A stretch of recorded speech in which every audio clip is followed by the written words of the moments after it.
तो ਅਸੀਂ ਗੱਲਬਾਤ ਕਰਦੇ ਸਾਡੇ ਨਾਲ ਬਹੁਤ ਹੀ ਖਾਸ ਸ਼ਖਸੀਅਤ ਮਹਾਮਹਿਮ ਬੰਡਾਰੂ ਦੱਤਾਤਰੇ ਜੀ ਜੋ ਕਿ ਉਚੇਚੇ ਤੌਰ ਦੇ ਉੱਤੇ ਹਰਿਆਣਾ ਦੇ ਗਵਰਨਰ ਨੇ ਔਰ ਇਸ ਇਵੈਂਟ ਦੇ ਵਿੱਚ ਪਹੁੰਚੇ ਨੇ ਸਿੱਖਿਆ ਮਹਾਕੁੰਭ 2023 ਸਰ ਇੱਥੇ ਆ ਕੇ ਤੁਹਾਨੂੰ ਕਿਸ ਤਰ੍ਹਾਂ ਦਾ ਮਹਿਸੂਸ ਹੋਇਆ ਮਤਲਬ ਇਹ ਜਿਹੜਾ ਐਡਾ ਵੱਡਾ ਆਯੋਜਨ ਜਿਹੜਾ ਵਿਦਿਆ ਭਾਰਤੀ ਨੇ ਆਯੋਜਨ ਕੀਤਾ ਸਿੱਖਿਆ ਮਹਾਕੁੰਭ ਤੁਸੀਂ ਇਸ ਚੀਜ਼ ਨੂੰ ਇਵੈਂਟ ਨੂੰ ਕਿਸ ਤਰ੍ਹਾਂ ਦੇਖਦੇ ਹੋ आज विद्या भारती की ओर से अखिल भारतीय स्तर पर शिक्षा के बारे में जो परिवर्तनशील करने का काम है और युगानुकूल करने का शिक्षा नीति को परिवर्तन में लाने का बहुत से विषयों के ऊपर 3 दिन का जो है ये शिविर जो है होने वाला है। मुझे बहुत ही प्रसन्नता होती है देश के बहुत से राज्यों से आकर एक सामाजिक संस्था विद्या भारती जैसी संस्था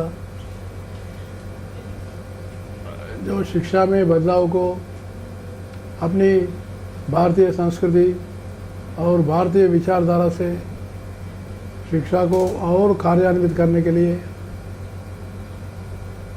जो नई प्रणाली बनी हुई है और उसमें सुझाव देने के लिए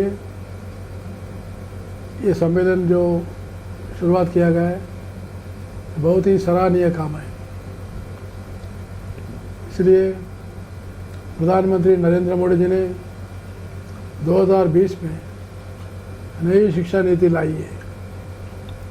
ये बहुत बड़ी क्रांतिकारी कदम है। नई शिक्षा नीति में शिक्षा में रोजगारोन्मुख और नैतिक मूल्य और साइंटिफिक टेम्पर मॉरल वैल्यूज़ और वैसे ही जितने नए तकनीकी है और नई सोच है ये सारे विषयों को रोजगारोन्मुख करने के लिए नई शिक्षा नीति में मातृभाषा में पढ़ाने के लिए जो लाया गया है ये देश के इसमें एक बहुत बड़ी गेम चेंजर हो सकती है जी मूल रूप से नई शिक्षा नीति में विद्यार्थियों को एंटरप्रेन्योरशिप बढ़ाने के लिए केवल नौकरी के लिए तलाश नहीं नौकरी देने वाले जैसे बनना चाहिए वैसी शिक्षा ग्रहण कर वो समाज सेवा बने ऐसे विषय पर विशेष करके जो नई शिक्षा नीति को 2030 तक भारत सरकार ने लागू करने का निर्णय लिया है। कई राज्य आगे बढ़ चुके हैं और मैं खुशी से कह सकता हूँ मेरा सरकार हरियाणा सरकार जो है 2025 में ही इसको लागू करने का निर्णय लिया है। तो इसलिए जो विद्या भारती जैसी संस्था है आगे आकर इस नई शिक्षा नीति को सप्लीमेंट करने के लिए भले ही सरकारी संस्था नहीं है एक अच्छी सामाजिक संस्था है वो भी दिशा देने का कोशिश कर रहे हैं। उसके लिए मैं हमारे विद्या भारती और उनके सारे टीम को मैं बधाई देना चाहता हूँ।